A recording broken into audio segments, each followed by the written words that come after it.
Today marks the end of an era in the global pandemic.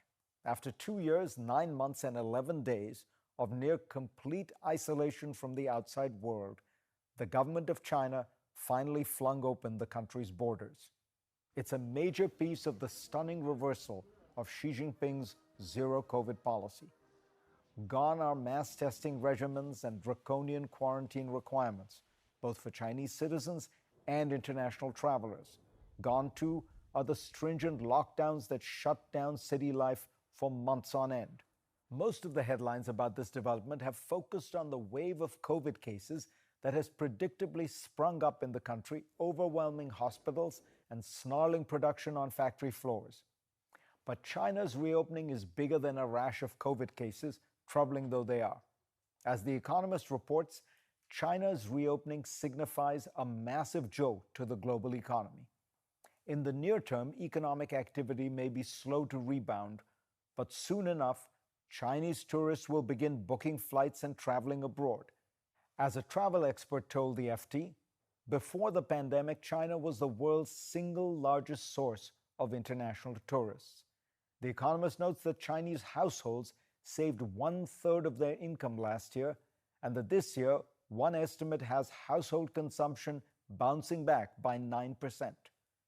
The government wants to revive the beleaguered property sector, and if it does, Chinese families may start investing in real estate again, which could kick off a burst of construction. Factories will reopen and build capacity, investment will rise, business executives will begin visiting the country again, restaurants and shops and cities will all come to life.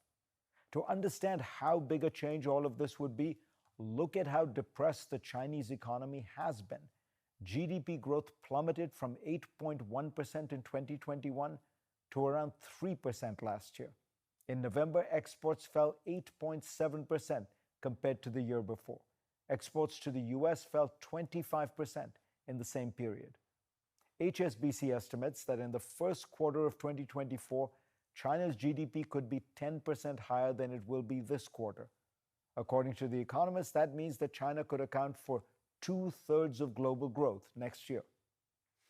All of this may seem like good news, but remember that the pandemic has roiled supply chains and the Russian invasion of Ukraine has distorted energy markets. So all this good news could easily turn bad.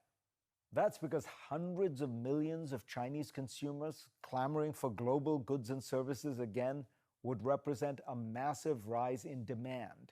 And that could lead to something we're all too familiar with in recent months: inflation. Look at energy. China is the world's largest importer of oil, and before the pandemic, it was also the largest importer of liquefied natural gas. But demand for oil went down by 2 million barrels a day during the Shanghai lockdowns. One estimate places China's consumption of liquefied natural gas down by 30% compared to its long-term average. This was a largely hidden dynamic pushing down inflation in the past year.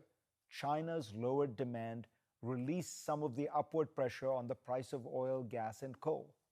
But now, if the economy gets back on track this year, China's demand for oil could grow by an average of 1 million barrels a day, according to one estimate noted in The Economist. That could push Brent crude up to over $100 a barrel. Bloomberg Economics estimates that if China is fully open by mid-2023, energy prices will increase by 20%, and the U.S. Consumer Price Index could go from 3.9% mid-year to 5.7% by the end of 2023. That means that the Fed and other central banks would likely respond with more interest rate hikes, which many had hoped would cool off this year. Of course, none of this is a foregone conclusion, and much will depend on the nature and scale of the Chinese economic recovery. But it's an important reminder of just how large a role China plays in the global economy.